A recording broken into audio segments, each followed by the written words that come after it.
జై కాంగ్రెస్.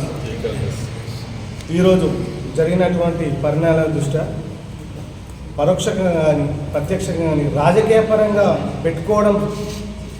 పెట్టుకోవాలి కానీ ప్రత్యక్షంగా మనుషుల మీద ఏకాగ్రయం లేకుండా ఇటువంటి పదజాలం ఒరే ఇట్లా మాట్లాడే వేషధారణ మీ టీఆర్ఎస్ కార్యకర్తలే ప్రశాంత్ రెడ్డి గారు నేర్పించారు మీకు.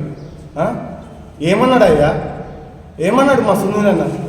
ఈరోజు మణిలాన్ని ఏమన్నాడు, సునీలాన్ని ఏమన్నాడు, మహేష్ అన్న ఏమన్నాడు?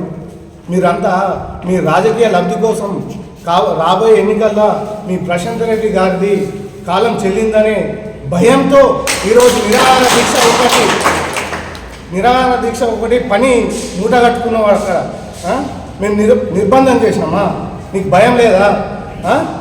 నువ్వు వచ్చి మా సునీల్ అన్న వచ్చి అదే శిలాపలకం దగ్గర పబ్లిక్ ఆన్సర్ ఇచ్చిండు. ఆన్సర్ ఇచ్చినప్పుడు తెల్లరే వెంటనే 5 నిమిషాలకు మేము పోయిన తర్వాత నువ్వు నియమించినటువంటి మీ గట్స్కు అలవాటు చేసినటువంటి మీ యువతను అలవాటు చేసినటువంటి యువతను ఖరాబ్ చేసినటువంటి వాళ్ళందరూ వచ్చి ఆడ మీడియా నేను ఇది చేసిన నేను అది చేసిన. నువ్వు చేసిన పని ఏంది అయ్యా? నువ్వేం చేసినావు? నువ్వు ఉన్న రోజులల్లా పూర్తి చేసిన పని మా అన్న ఎవరు మహేష్ కుమార్ గౌడ్ సార్ పనిచేసి చూపిస్తుండు. ఒక గల్లీలా ఒక కల్వాటు పోయారు చక్కగా, ఒక డ్రైన్లు వేయలేదు. ఏదో మున్సిపాలిటీ ఆవిర్భవించింది, మున్సిపాలిటీ రోడ్ల మీద స్ట్రీట్ లైట్లు పెట్టగానే అభివృద్ధి కాదు. ప్రశాంత్ రెడ్డి గారు నువ్వు ఇంట్లో ఉండి ఇది చూపిస్తే అది చేయడం, అది చూపిస్తే ఇది చేయడం గల్లీలలో కాదు.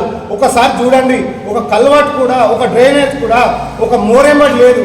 రోడ్డుకు సమానత్వంగా కూడా లేకుండా కిందికి అడ్డదారిలా కేటీఆర్ వస్తున్నారన్న భయంతో ఎక్కడ పనులు అక్కడ కాంట్రాక్టర్కు విచ్చలవిడిగా పైసలు ఇచ్చుకుంటా పైకం చల్లుకుంటా మీరు చేసిన ఈ కార్యక్రమాలు ఇప్పుడు మేము అనుభవిస్తున్నాం, మా పార్టీ అనుభవిస్తుంది.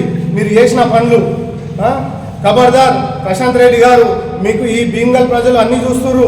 రాబోయే కాలంలో మీకు చర్మ గీతం పాడే రోజులలో ఖచ్చితంగా అంటుంది మా ముఖ్యంగా సునీల్ అన్న గారు ఖచ్చితంగా మా బాల్కొండ కాన్స్టిట్యున్సీలో విజయ కేతనం ఎగురవేసి కాంగ్రెస్ జెండాను మరో తెలంగాణలో మా బాల్కొండ కాన్స్టిట్యున్సీని ప్రథమ స్థానంలో ఉంచుతానని ఈ సభాపూర్వకంగా నేను తెలియజేస్తున్నాను.